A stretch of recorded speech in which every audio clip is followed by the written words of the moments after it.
25 বছর বয়সী ডাক্তার রমেশকে দেখে কমলা দেবী খুবই খুশি হয়ে তার দিকে এগিয়ে যায়। রমেশ তখন তার চেম্বারের রোগী দেখা সম্পূর্ণ করে নিজের বাড়ির দিকে রওনা দেয়। এই বাবলু, তুই এখনো পর্যন্ত বাড়ি গেলি না কেন রে বাবা? আমি তোর জন্য সেই কখন থেকে অপেক্ষা করে বসে আছি। তুই বাড়ি গেলে আমরা দুজনে একসঙ্গে খাবো বলে। চল না বাবা, মায়ের সঙ্গে বাড়ি চল। ধর আমার হাতটা ধর তো বাবা, না হলে তুই আবার হারিয়ে যাবি কিন্তু। চল আমার সঙ্গে চল। আরে অদ্ভুত মহিলা তো আপনি, ছাড়ুন আমার হাত ছাড়ুন। বলছি তো আমি আপনার ছেলে নয়, আমার নাম রমেশ, আমি বাবলু নই। এই বলে রমেশ নিজের বাড়ির দিকে রওনা দেয়। দাঁড়া বাবলু, বাবলু দাঁড়া বাবলু, এরকম করিস না বাবা, নিজের মায়ের সঙ্গে এরকম করিস না। এখন তুই বড়লোক হয়ে গেছিস বলে আমাকে চিনতে পারছিস না। নিজের গরিব মাকে ফেলে রেখে চলে যাস না বাবা। ডাক্তার রমেশ কমলা দেবীর কোনো কথায় পাত্তা না দিয়ে নিজের মতো যেতে থাকে, আর কমলা দেবীও রমেশের পিছু করতে করতে রমেশের বাড়ি পর্যন্ত গিয়ে পৌঁছায়। আর এই দেখে রমেশ এবং তার পরিবার প্রচন্ড রেগে যায়। মা দেখো না, সেই তখন থেকে ওই মহিলাটা আমার পিছন ছাড়ছে না, বলছে যে আমি নাকি ওনার ছেলে। আমাকে সেই কখন থেকে বাবলু বাবলু করে ডাকছে। উনি যে কি চাইছেন আমি তো কিছুই বুঝতে পারছি না। তুই কাকিমা বলছিস কেন বাবা? আমি তো তোর মা। আর এই মহিলাকে তুই মা বলে ডাকছিস কেন? তোর মা তো আমি। কমলা দেবীর কথা শুনে চৈতালি দেবী প্রচন্ড পরিমাণে রেগে যায়। এই যে গরিব ভিখারি কোথাকার, তুমি আমার ছেলেকে নিজের ছেলে বলছো কেন? তুমি আমার বড়লোক ছেলেকে ফাঁসাতে চাইছো, তাই তো? এটা আমার ছেলে রমেশ। যাও এখান থেকে, বেরিয়ে যাও, তা না হলে কিন্তু আমি তোমাকে ঘাড় ধাক্কা দিয়ে এই বাড়ি থেকে বের করে দেব। এই বাড়িটা আমার ছেলের, আমি এখান থেকে কোথাও যাব না। আর এটা আমার ছেলে বাবলু, তুমি আমার ছেলেকে আমার কাছ থেকে কেড়ে নিতে পারবে না। আমি এখান থেকে কোথাও যাব না, কোথাও যাব না। এই বলে কমলা দেবী প্রচন্ড পরিমাণে কান্নাকাটি শুরু করে। চৈতালি দেবী রেগে গিয়ে কমলা দেবীকে নিজের বাড়ি থেকে তাড়িয়ে দেওয়ার চেষ্টা করে। এমন সময় সেখানে কমলা দেবীর প্রতিবেশী ফুলমণি দেবী এসে উপস্থিত হয়। দিদি, এ কি করছেন আপনি? এরকম একজন মানসিকভাবে অসুস্থ মহিলাকে আপনি ঘাড় ধাক্কা দিয়ে বাড়ি থেকে তাড়িয়ে দিচ্ছেন। আসলে কমলার ছেলে যখন 3 বছর বয়স ছিল তখনই কমলা নিজের ছেলেকে হারিয়ে ফেলে। ছেলে হারানোর শোকে কমলা পাগল হয়ে গেছে। সব সময় নিজের মনে বিড়বিড় করে। কমলা মনে করে ওর ছেলে আজও ওর সঙ্গেই আছে। কমলা সব সময় নিজের মনে বিড়বিড় করে, কিন্তু আজকে ডাক্তারবাবুকে দেখে কেন যে নিজের ছেলে মনে করছে সেটা আমিও বুঝতে পারছি না। দেখো, এসব গল্প শোনার জন্য আমাদের কাছে সময় নেই। এই পাগলিকে এখান থেকে নিয়ে যাও। যাও যাও, এটা ভদ্রলোকের বাড়ি। বস্তির লোকজন এখানে উঠে এসে আমার বাড়ির পরিবেশটা একেবারে নষ্ট করে দিচ্ছে। তোমাদের যে ধান্দা খারাপ সেটা আমি খুব ভালো করেই বুঝতে পারছি।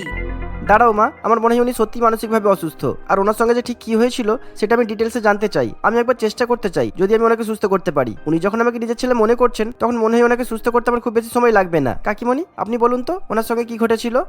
ফুলমণি দেবী 22 বছর আগের ঘটনা বলতে শুরু করে। কমলা তার স্বামী রাকেশ এবং তার 3 বছরের ছেলে বাবলুর সঙ্গে বাস করত। একদিন হঠাৎ করে রাকেশ হৃদরোগে আক্রান্ত হয়ে মারা যায়। স্বামীকে হারানোর পর কমলা তার 3 বছরের ছেলেকে নিয়ে একেবারে অসহায় হয়ে পড়ে। কিন্তু কমলা এখন তার ছেলেকে আঁকড়ে ধরে বাঁচতে চায়। কিরে কমলা, চল, তোকে যে বললাম সকাল 7টার মধ্যে বেরিয়ে যেতে হবে। আজকে তুই নতুন কাজে ঢুকছিস। আজকে প্রথম দিন, তোকে কিন্তু তাড়াতাড়ি যেতে হবে। এত ভালো কাজটা না হলে কিন্তু হাতছাড়া হয়ে যাবে। এই তো দেখ, বাবলু সেই কখন থেকে এই খেলনা গাড়িটার পেছনে পড়ে আছে। ওর বাবা মারা যাওয়ার আগে এই গাড়িটাকে কিনে দিয়েছিল। সেদিন থেকে ও কিছুতেই এই খেলনা গাড়িটা নিজের থেকে দূরে করতে চায় না। আমি তখন থেকে বাবলুকে খাওয়ানোর চেষ্টা করছি, দেখ না, কিছুতেই খেতে চাইছিল না। এই গাড়িটা নিয়ে খেলাধুলা করতে এতটাই মত্ত, একে খাওয়াতে গিয়ে আমার দেরি হয়ে গেল। এই বাবলু, চল, আমাদের দেরি হয়ে যাচ্ছে, যেতে হবে। মানে তুই বাবলুকে নিয়ে কোথায় যাচ্ছিস? বাবলুকে নিয়ে তুই কাজে যেতে পারবি না রে কমলা। আজকে তোর প্রথম কাজ। তুই যদি কাজের বাড়িতে প্রথম দিনই তোর ছেলেকে সঙ্গে করে নিয়ে যাস তাহলে কিন্তু এই কাজটা তুই হারিয়ে ফেলবি। সে কি, আমার ছেলে এখন এত ছোট, মাত্র 3 বছর বয়স। আমি আমার এত ছোট ছেলেকে কোথায় রেখে যাব? কার ভরসায় রেখে যাব? দেখ, এমন ভাবলে তো হবে না। তোর যা সংসারের অবস্থা, তোকে বাইরে বেরিয়ে কাজকর্ম করতেই হবে। সবসময় ছেলেকে নিয়ে তো পড়ে থাকলে হবে না। টাকা ইনকাম না করলে তুই তো ছেলেকে নিজের মতো করে মানুষ করবি কিভাবে? তুই এক কাজ কর, আমিও তো এখনই কাজে বেরিয়ে যাব। তুই তোর ছেলেকে আমার বাড়িতে রেখে যা। আমার ছেলে মেয়েরা থাকবে, ওদের সঙ্গে তোর ছেলে খেলাধুলা করবে। আমার মেয়েকে বলে দেবো তোর ছেলের খেয়াল রাখতে। কমলার কাছে আর কোনো উপায় না থাকায় কমলা তার প্রতিবেশী ফুলমণির বাড়িতেই বাবলুকে রেখে দেয় আর সে কাজের বাড়িতে চলে যায়।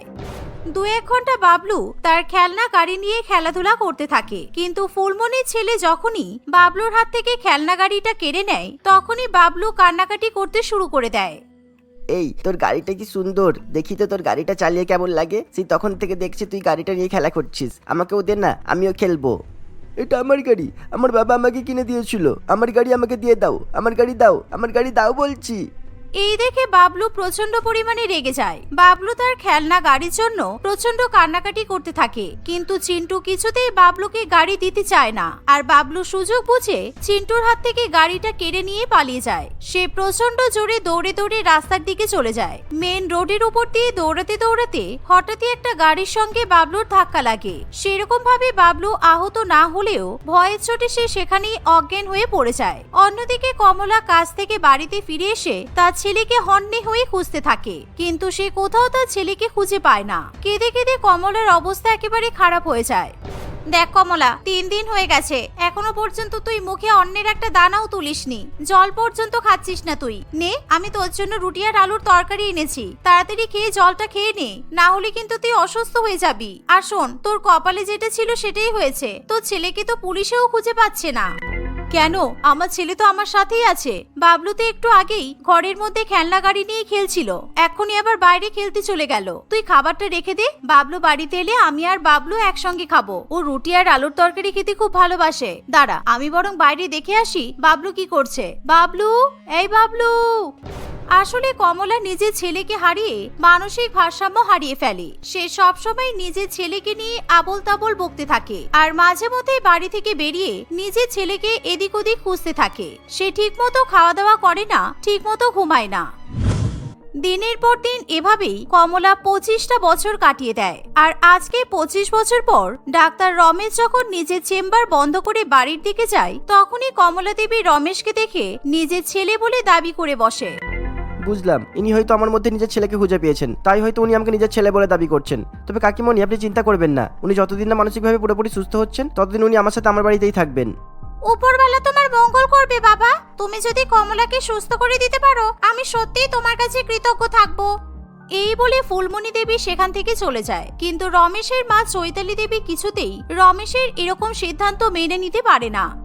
বাবা, তুই কিন্তু মারাত্মক ভুল করছিস। তুই গরিব ভিখারিদের এখনো পর্যন্ত চিনতে পারিসনি। এরা অনেক বড় ষড়যন্ত্র করেছে। বড় লোকেদের ফাঁসিয়ে তাদের কাছ থেকে টাকা লুটে নেওয়াই এদের ব্যবসা। তুই এই ভিখারি মহিলার কথা বিশ্বাস করিস না বাবা। একে এখনই বাড়ি থেকে তাড়িয়ে দে। তুই শুধু আমার ছেলে। মা, তুমি এদের মতো পাগলামি করছো কেন? আমি কখন বললাম আমি তোমার ছেলে নয়? ডাক্তার হিসেবে আমার একটা কর্তব্য আছে। আমি শুধু নাকি সুস্থ করে তুলতে চাই, আর কিছুই না। চলো মা, আমি তোমাকে তোমার ঘরটা দেখিয়ে দিচ্ছি। আজ থেকে তুমি তোমার বাবুর সঙ্গে এই বাড়িতেই থাকবে। খোকা, তুই এই মহিলাকে মা বলে ডাকবি না বলে দিলাম। আমি তোর মা। এরকম রাস্তার একটা ভিখারি তোর মা কিভাবে হতে পারে? কোত্থেকে উড়ে এসে জুড়ে বসেছে আর আমার ছেলেটাকে আমার কাছ থেকে কেড়ে নিচ্ছে। রমেশ তার মায়ের কথায় কোনো পাত্তা না দিয়েই কমলা দেবীকে নিয়ে অন্য ঘরে চলে যায়। সে নানান রকম ভাবে কমলা দেবীকে সুস্থ করে তোলার চেষ্টা করে, যা চৈতালি দেবী একেবারেই মেনে নিতে পারে না। এই নাও মা, আমি তোমার জন্য খাবার এনেছি, তুমি পেট ভরে খাবারগুলো খেয়ে নাও। তুই তো জানিস বাবা, আমি তোকে ছাড়া একা একা কখনোই খাই না। আয় বাবা, আজকে আমি তোকে নিজের হাতে খাইয়ে দেব, আয়। এই বলে কমলা দেবী নিজের হাতে বাবলুকে খাইয়ে দিতে যায়। আর তখনই চৈতালি দেবী সেখানে চলে আসে। সে কমলা দেবীকে ধাক্কা দিয়ে তার হাত থেকে খাবার ফেলে দেয়। এই, তুমি ভাবলে কি করে তোমার মতো একজন ভিখিরি মহিলার হাত থেকে আমার ছেলে খাবার খাবে? বস্তির মহিলা নোংরা কোথাকার। জানি না তোমার হাতে কি রোগ জীবাণু আছে, তুমি এই হাতে আমার ছেলেকে খাবার খাওয়াবে? খোকা, তুই এই মহিলার হাত থেকে খাবার খাস না বাবা। এই মহিলা তোর বড়সড় ক্ষতি করে দিতে পারে।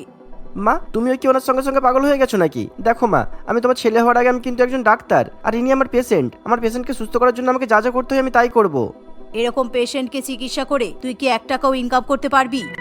হ্যাঁ মা, এতদিন পর্যন্ত টাকার বিনিময়ে আমি সবার চিকিৎসা করেছি, কিন্তু আজকে আমি একজন মাকে বিনা পয়সায় সুস্থ করতে চাই, কারণ ওনার দুঃখ আমি দেখতে পাচ্ছি না। ওনার দুঃখ দেখে আমার প্রাণটা কেমন কেঁদে উঠছে। তুমি যাও এখান থেকে এখন। এই, তুমি যাও এখান থেকে, যাও বলছি। আমার ছেলেকে এখন আমি নিজের হাতে খাইয়ে দেব। যাও এখান থেকে। চৈতালি দেবী রাগ করে সেখান থেকে চলে যায়। ওই গরিব মহিলাটাকে আমার বাড়ি থেকে যে করেই হোক বিদায় করতেই হবে, না হলে আমি আমার ছেলেকে হারিয়ে বসবো। আর এটা আমি কিছুতেই হতে দেব না। আজকে আমি খাবারে বিষ মিশিয়ে ওই মহিলাকে শেষ করে দেব। আমার ছেলেকে পাওয়ার জন্য আমাকে যত নিচে নামতে হয় আমি নামবো। এমনই ভাবনা চিন্তা করে চৈতালি দেবী বাজার থেকে বিষ কিনে নিয়ে আসে। সে মনে মনে ঠিক করে কমলা দেবীর রাত্রিবেলার খাবারে সে বিষ মিশিয়ে তাকে খাইয়ে দেবে। তাই সে রাত হওয়ার জন্য অপেক্ষা করতে থাকে। কিন্তু সন্ধ্যাবেলা ফুলমণি দেবী রমেশের বাড়িতে আসে তার বান্ধবীর সঙ্গে দেখা করতে। আর তখনই কমলা দেবী ঘরের মধ্যে থেকে খুবই খুশি হয়ে বাইরে বেরিয়ে আসে। বাবলু বাবলু, এই দেখ আমি কি খুঁজে পেয়েছি। এই দেখ বাবলু, তোর ছোটবেলার খেলনা গাড়ি মনে আছে বাবা? তুই ছোটবেলায় এই খেলনা গাড়ি নিয়ে সবসময় খেলতিস। তোর ঘরে আলমারি থেকে আমি এই খেলনাটা খুঁজে পেয়েছি। দেখ, এখনো পর্যন্ত কিন্তু খেলনা গাড়িটা একই রকম আছে। কমলা দেবীর হাতে সেই খেলনা গাড়ি দেখে ফুলমণি দেবী আকাশ থেকে পড়ে, কিন্তু চৈতালি দেবী প্রচন্ড পরিমাণে আতঙ্কগ্রস্ত হয়ে পড়ে। একই, এই খেলনা গাড়ি এখানে কি করে এলো? এটা তো বাবলুর ছোটবেলার খেলনা গাড়ি। আমি খুব ভালো মতোই এই খেলনা গাড়িটাকে চিনি। এই তো, এই খেলনা গাড়িতে এখনো পর্যন্ত বাবলুর নাম লেখা আছে। রাকেশ দা যখন এই খেলনা গাড়িটা অর্ডার দিয়ে তৈরি করিয়েছিল তখন তাতে বাবলুর নাম লিখিয়েছিল। এই শুনে রমেশ প্রচন্ড পরিমাণে অবাক হয়। সে সত্যি সত্যি লক্ষ্য করে গাড়িটার পেছনের দিকে ছোট করে বাবলুর নাম লেখা আছে। রমেশ সন্দেহের দৃষ্টিতে চৈতালি দেবীর দিকে তাকায়। এমন পরিস্থিতিতে চৈতালি দেবী কাঁদতে কাঁদতে সত্যি কথা স্বীকার করতে বাধ্য হয়। হ্যাঁ, রমেশ আমার নিজের ছেলে নয়, রমেশই তোমাদের বাবলু। 22 বছর আগে রাস্তার ধারে অজ্ঞান অবস্থায় আমি রমেশকে খুঁজে পেয়েছিলাম। আর তখন রমেশের হাতে এই খেলনা গাড়িটা ছিল। আসলে আমি নিঃসন্তান ছিলাম, সেই জন্য আমি রমেশকে বুকে আগলে ধরে নিজের সন্তানের মতো মানুষ করেছি। এতদিন পর্যন্ত তোমাদেরকে মিথ্যা কথা বলার জন্য আমাকে ক্ষমা করে দাও। কিন্তু বাবা রমেশ, আমি তোকে জন্ম দিইনি ঠিকই, কিন্তু তোকে তো আমি নিজের ছেলের মতো মানুষ করেছি। আমি তোকে ছাড়া কিভাবে থাকবো বাবা? তুমি ভাবলে কি করে যে আমি তোমাকে ছেড়ে চলে যাব? আমি সত্যি খুব ভাগ্যবান যে আমি আজকে থেকে 2 মায়ের ভালোবাসা পাবো। আমি তোমার কাছে তোমার রমেশ হয়ে থাকবো, আর আমার নিজের মায়ের কাছে বাবলু হয়েই থাকবো। আমার মা যেমন আমাকে জন্ম দিয়েছে, তেমন তুমি আমাকে মানুষ করে এত সুন্দর একটা জীবন দিয়েছো। এই শুনে চৈতালি দেবী খুবই খুশি হয়। সেদিন থেকে রমেশ তার 2 মায়ের সঙ্গেই থাকতে শুরু করে। কিছুদিনের মধ্যেই কমলা দেবীও তার মানসিক ভারসাম্য ফিরে পায়। এভাবেই রমেশ অর্থাৎ বাবলু তার 2 মায়ের সঙ্গে হাসি খুশি বসবাস করতে থাকে। সুতপা তার 2 দাদা এবং 2 বৌদির সঙ্গে একটি গ্রামে থাকে। তাদের গ্রাম শহরের মানসিকতা, শিক্ষা দীক্ষা, আচার বিচার সবকিছু থেকে বেশ অনেকটাই দূরে ছিল। তাদের গ্রামে এখনো অনেক প্রথা মেনে কিছু কিছু কুসংস্কারকে ভালো রকমেরই প্রশ্রয় দেওয়া হতো। এই সমস্ত কুসংস্কারগুলির মধ্যে সব থেকে ভয়ানকটি হলো, যেই মেয়ের বাবা মা দুজনেই মারা যাবে তাকে গ্রামের বাকি সবাই তাদের পছন্দ মতো যে কোনো কারোর সঙ্গে বিয়ে করতে বাধ্য করবে। সুতপার এখন 10 বছর বয়স। এসব প্রথার ব্যাপারে সে সেরকম কিছুই বোঝে না। হঠাৎই একদিন পথ দুর্ঘটনায় তার বাবা মা দুজনেই মারা যায়। আর তখন থেকেই শুরু হয়ে যায় গ্রামের সকলের সুতপার ভাগ্য নির্ধারণের খেলা। এই 10 বছরের মেয়েকে আমরা কার সঙ্গে বিয়ে দেব শুনি? আপনারা কি এখনো প্রস্তর যুগেই পড়ে আছেন? এরকম সিদ্ধান্ত নেওয়ার আগে আপনারা একবারও ভাবলেন না যে মেয়েটার কত বড় ক্ষতি হয়েছে? বাবা মা ছাড়া কোনো মেয়ে সঠিক শিক্ষা পেয়ে ভদ্রভাবে বড় হতে পারে না, আর আমরা আমাদের গ্রামে এরকম অভদ্রতার প্রশ্রয়ও দেব না। বাবা মা ছাড়া বড় হবে কেন শুনি? আপনারাই তো বলেন বৌদি নাকি মায়ের সমান হয়। সেই হিসেবে দেখতে গেলে তো সুতপার দুটো মা আছে। তাহলে কেন আমরা ওকে এত অল্প বয়সে বিয়ে দেব? এত অল্প বয়সে না হলেও 15 বছর পরে এই মেয়েকে আমরা তোমাদের সাথে আর থাকতে দেব না, বিয়েকে দিতেই হবে। তার উপরে এই মেয়ের গায়ের যা রং, বয়স বেশি হয়ে গেলে বিয়ে দেওয়ার মতো ভালো পাত্র পাওয়া যাবে না। আমরা যদি ওকে পড়াশোনা শিখিয়ে যোগ্য মানুষ তৈরি করতে পারি, তাহলে এই গ্রামের সবথেকে সেরা জামাই আমাদের সুতপাই আনবে। সুতপার বড় বৌদি নীলিমার এই ঔদ্ধত্য ভরা কথা শুনে গ্রামের সকলেই খুবই হাসতে থাকে। হাসছেন কেন? দিদিভাই ভুল তো কিছু বলেনি। আমরা সুতপার বাবা মা হব। ওর এই জীবনে যা যা করার ইচ্ছা ওকে সব করাবো। তোমরা যে কেন গ্রামের সবার সামনে নিজেদের মান সম্মান ডোবাতে চাইছো আমি তো কিছুই বুঝতে পারছি না। এই কালো মেয়ের জন্য নাকি সব থেকে ভালো পাত্র আসবে? যত সব।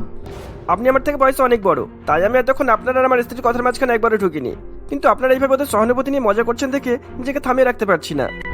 রাখো তো তোমাদের সহানুভূতি। আজ নয় তোমাদের কোনো সন্তান নেই, তাই তোমরা সুতপাকে নিজেদের মেয়ের মতো ভালোবাসবে, কিন্তু কাল যখন তোমাদের সন্তান হবে তখন তো এই মেয়েটাকে নিজের বাড়ির কাজের লোক বানিয়ে দেবে। আমরা গ্রামের বড়রা থাকতে ওর এরকম ক্ষতি হতে দিতে পারবো না। মোহন বাবুর এই কথা শুনে সবাই বেশ অবাক হয়। আসলে চিরাচরিতভাবে তো এটাই হয়ে আসছে। নিজের সন্তান ছেড়ে কেউ অন্যের সন্তানকে বেশি ভালোবাসা দিয়ে বড় করে, এরকম ঘটনা তো সচরাচর দেখতেই পাওয়া যায় না। তাই সেদিনের মতো সবাই মোহনবাবুর কথা চুপচাপ শুনে নিলেও সুতপার দুই দাদা বৌদির মধ্যে সুতপার ভবিষ্যৎ নিয়ে বেশ ভালো রকমের আলোচনা শুরু হয়ে যায়। সবার মধ্যে এরকম একটা টান টান উত্তেজনা দেখে সুতপারও বেশ ভয় করতে শুরু করে। বৌদি ভাই, ওরা কি সত্যি সত্যি আমার বিয়ে দিয়ে দিবে? আমি বিয়ে করব না, আমার খুব ভয় করছে। তুমি আমাকে বাঁচাবে তো? কেউ তোর বিয়ে দেবে না, আমরা আছি তো।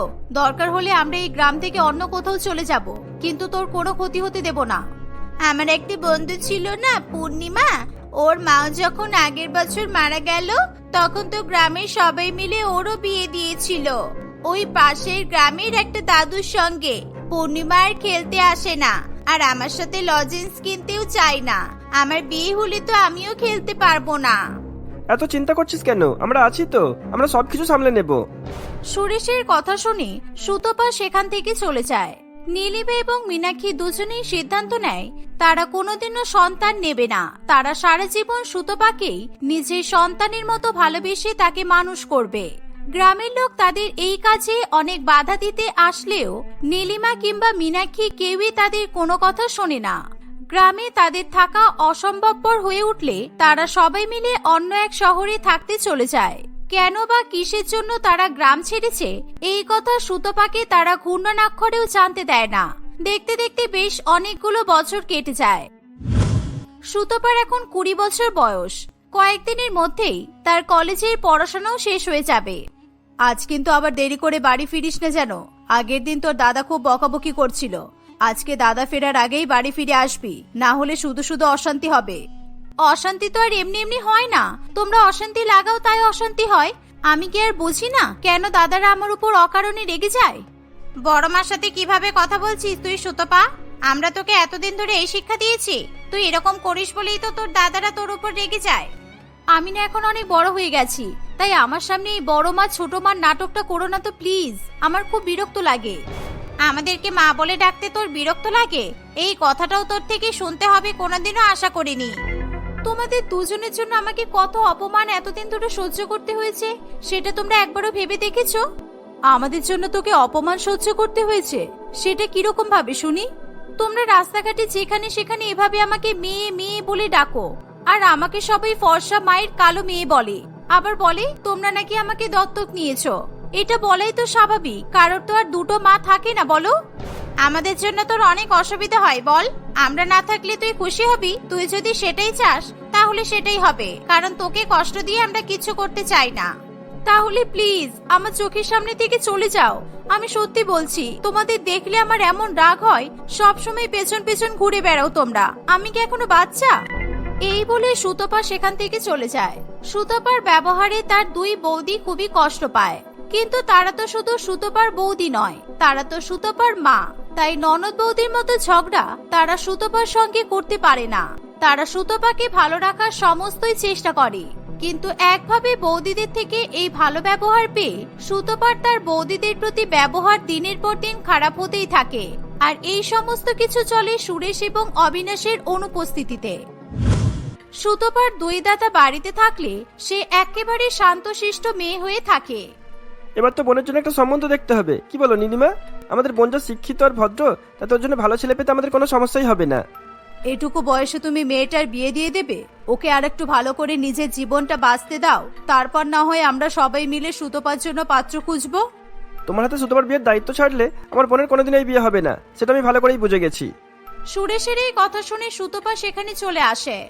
এতদিনে তুই ঠিকই বুঝেছিস দাদা, আমার দুই বৌদির এক বৌদিও আমার ভালো চায় না, আর আমি চাই না আমি যাকে বিয়ে করব তাদেরকে ওরা পছন্দ করুক। এসব তুই কি বলছিস বোন? তুই জানিস তুই কাদের অপবাদ দিচ্ছিস? এক্ষুনি বৌদির কাছে ক্ষমা চা। তুই বললে দোষ নেই, আর আমি তোর বউকে কিছু বললেই দোষ? স্বাভাবিক, আমার দোষ তো হবেই। বৌদিরা কত টুকটুকে ফর্সা সিনেমার হিরোইনদের মতো দেখতে, আর আমি তো কালো ভূত। আমার সব কথাই তো তোদের খারাপ লাগবে, তাই না? তোমার দাদা সেই কথা বলতে চাইনি সুতপা, তুমি কেন আমাদেরকে ভুল ভাবছো? আমার যা বোঝার আমি বুঝে গেছি। এখন তো মাঝে মাঝে মনে হয় নিশ্চয়ই গ্রামে খুব ধনী আর ভালো কারোর সঙ্গে আমার বিয়ের বন্দোবস্ত করা হয়েছিল বলেই তোমরা আমাকে এখানে নিয়ে পালিয়েছো। কি দাদা, আমি ঠিক বলছি তো? সুতপার এই কথা শুনে সুরেশ তার রাগ সামনে রাখতে পারে না। সে ঠাস করে সুতপার গালে একটা চড় মারে। ঘর থেকে চিৎকার চেঁচামেচির আওয়াজ পেয়ে মীনাক্ষী এবং অনিমেষও সেখানে ছুটে আসে। তুই আমাকে মারলি দাদা? তুই তোর বউয়ের কথাই এতটাই অনুপ্রাণিত হয়ে গেলি যে নিজের বোনের গায়ে তুই হাত তুললি? তুই যদি আমার সামনে দাঁড়িয়ে নিজের মাকে অপমান করিস তাহলে কি আমি চুপচাপ দাঁড়িয়ে দেখবো সেটা? তোর কি মনে হয়? ওরা আমার মা নয়। আমার মা হলে সারা জীবন আমাকে এখানে যাস না, ওটা করিস না, এটা খাস না, ওটা পড়িস না এসব বলে বলে আমাকে আটকাতো না। আমরা গ্রাম থেকে কেন চলে এলাম সেটাও আমাকে ঠিক করে বলে না। আমি সব বুঝি, এতটাও বোকা নই আমি। ওরা এরকম খারাপ বলেই তো উপরবেলা কোনোদিনও ওদের সন্তান দেয়নি। তুই শুনবি আমরা গ্রাম থেকে কেন চলে এসেছি, কেন উপরবেলা আমাদেরকে সন্তান দেয়নি? সহ্য করতে পারবি তো? কেন তোকে আমরা এত বাধা দিই সেটা শুনলে ভয় পাবি না তো? কি দরকার ছোট, বাদ দে না। এই সুতপা, তুই ঘরে যা, যা বলছি। আজ আমি সমস্ত কিছু শুনেই ছাড়বো। তখনকার কথা আমার ঠিকভাবে মনে নেই, তাই আমি নতুন করে সবকিছু শুনতে চাই। তোমরা বলো আমাকে। নীলিমা অনেক বাধা দেওয়া সত্ত্বেও মীনাক্ষী তার কোনো কথা শোনে না। সে এক এক করে সুতপাকে 10 বছর আগে সমস্ত ঘটনা বলতে থাকে। কেন তারা গ্রাম থেকে পালিয়েছিল আর কিভাবেই বা তাদের গ্রামের লোকজন তাদেরকে বাধা দিয়েছিল, সমস্ত কথা পুঙ্খানুপুঙ্খভাবে মীনাক্ষী সুতপার সামনে তুলে ধরে। 10 বছর আগে যখন সুতপার বিয়ে নিয়ে তাদের গ্রামে বেশ ভালো রকমের অশান্তি চলছিল, সেই সময় এই কালো মেয়ে যেদিন থেকে আমাদের গ্রামে জন্মেছে সেদিন থেকে আমাদের গ্রামে মোড়ক লেগেছে। প্রত্যেক মাসে কোথাও না কোথাও কেউ না কেউ মারা যাচ্ছে। এবার তো এই মেয়ে নিজের বাবা মাকে একসাথে খেয়ে ফেললো। একে এইভাবে ছেড়ে রেখে দিলে হবে না। মানেটা কি? গ্রামের লোকে অসুস্থতায় মারা যাচ্ছে, দুর্ঘটনায় মারা যাচ্ছে, তার সাথে সুতপার কালো হওয়ার কি সম্পর্ক? দুর্ঘটনা নয়, এগুলো সব অভিশাপ। এই অভিশাপ তখনই দূর হবে যখন এই মেয়েকে তার স্বামীর সাথে সহমরণে পাঠানো হবে। আর তার জন্য এই মেয়েকে এক বৃদ্ধ মানুষ যার আর কয়েকদিন আয়ু তার সাথে বিয়ে দিতে হবে। আপনারা কি মজা করছেন? আমাদের দেশের বড় বড় মনীষীরা এত কষ্ট করে সহমরণের মতো জঘন্য প্রথা তুলে দিল, আর আপনারা আবার সেটা ঘুরিয়ে ফিরিয়ে আনতে চাইছেন? না আনলে আমাদের গ্রাম ধ্বংস হয়ে যাবে। এই মেয়েকে সহমরণে পাঠানো এই অভিশাপ থেকে মুক্তির একমাত্র উপায়। আমরা কালে ওর বিয়ের ব্যবস্থা করব। সবাই সিদ্ধান্ত নিয়েই নিয়েছি, শুধু তোমাদেরকে জানাতে এলাম। এই বলে মোহনবাবু এবং তার দলবল সেখান থেকে চলে যায়। এই ঘটনায় মীনাক্ষী, নীলিমা এবং তার স্বামীরা এত ভয় পেয়ে যায় যে তারা আর কোনো রকম সুযোগ না নিয়েই রাতের অন্ধকারে সুতপাকে নিয়ে শহরে পালিয়ে যায়। কিন্তু তাদের গ্রামের লোক এতই ভয়ঙ্কর যে দিনের পর দিন বিভিন্ন শহর গ্রাম খুঁজে খুঁজে তারা ঠিক সুতপার পরিবারের খোঁজ পেয়ে যায়। তারা সবসময় তকে তকে থাকে কোনোদিন তারা সুতপাকে নিয়ে গিয়ে তাদের বিয়ে দিয়ে সহমরণে পাঠাতে পারবে, যাতে তাদের গ্রামের অভিশাপ দূর হয়। কোনো ধনী বা ভালো কারোর সাথে বিয়ে ঠিক হয়েছিল বলে তোর বৌদিরা তোকে শহরে নিয়ে এসেছে, এই ভাবনাটা নিজের মাথায় রাখিস না। তোকে এখানে নিয়ে আসার পরে আমরা সবসময় চেয়েছি তুই এমন জামা কাপড় পর যাতে বাইরে থেকে তোকে দেখলে চিনতে না পারা যায়, আর এই কারণেই আমরা সবসময় তোকে চোখে চোখে রেখেছি। কিন্তু তাই বলে আমরা তোর পড়াশোনা বা কোনো শখ আহ্লাদ পূরণ করিনি এমনটা নয়। আর আমরা দুজনে নিজেদের সমস্ত গহনাগাটি বিক্রি করে তোকে শহরের সবচেয়ে ভালো স্কুলে আর সবচেয়ে ভালো কলেজে পড়িয়েছি। কি যে বললি, ওটা রকম খারাপ বলে উপরবেলা ওদের সন্তান দেয়নি। কিন্তু তুই কি জানিস ওরা তোকে মানুষ করবে বলে নিজেদের সন্তান দেয়নি? ওরা জানতো ওদের কোলে সন্তান এসে গেলে তোর প্রতি ওদের ভালোবাসা কমে যাবে, সেই জন্যই। আমি এখনো বিশ্বাস করতে পারছি না তোমরা আমার জন্য এত কিছু করেছো। আমার বাবা মা বেঁচে থাকলেও কি আমার জন্য এত কিছু করতে পারতো? আর সেই আমি তোমাদের এত ভুল বুঝেছি, এত অপমান করেছি, এত কষ্ট দিয়েছি। তোমরা দয়া করে আমাকে ক্ষমা করে দাও। আমি সারা জীবন তোমাদের চরণতলে কাটিয়ে দিতে চাই। বলো তোমরা আমাকে ক্ষমা করেছো তো? এই ঘটনার পর সুতপা একেবারেই পাল্টে যায়। সে আর কখনো তার বৌদিদের সঙ্গে কোনো রকমের খারাপ আচরণ করে না। নীলিমা এবং মীনাক্ষী যাই বলে সুতপা মুখ বুঝে সবকিছু শোনে। বেশ কয়েকদিন পর আমেরিকা থেকে আসা এক পাত্রের সঙ্গে সুতপার শুভ বিবাহ সম্পন্ন হয়। সুতপা তার স্বামী শ্বশুরবাড়ির সাথে বিদেশে পাড়ি দেয়। এভাবেই সুতপার উপর থেকে তাদের গ্রামের লোকেদের ছায়া চিরতরে চলে যাওয়ায় তার পরিবার স্বস্তির নিঃশ্বাস ফেলে।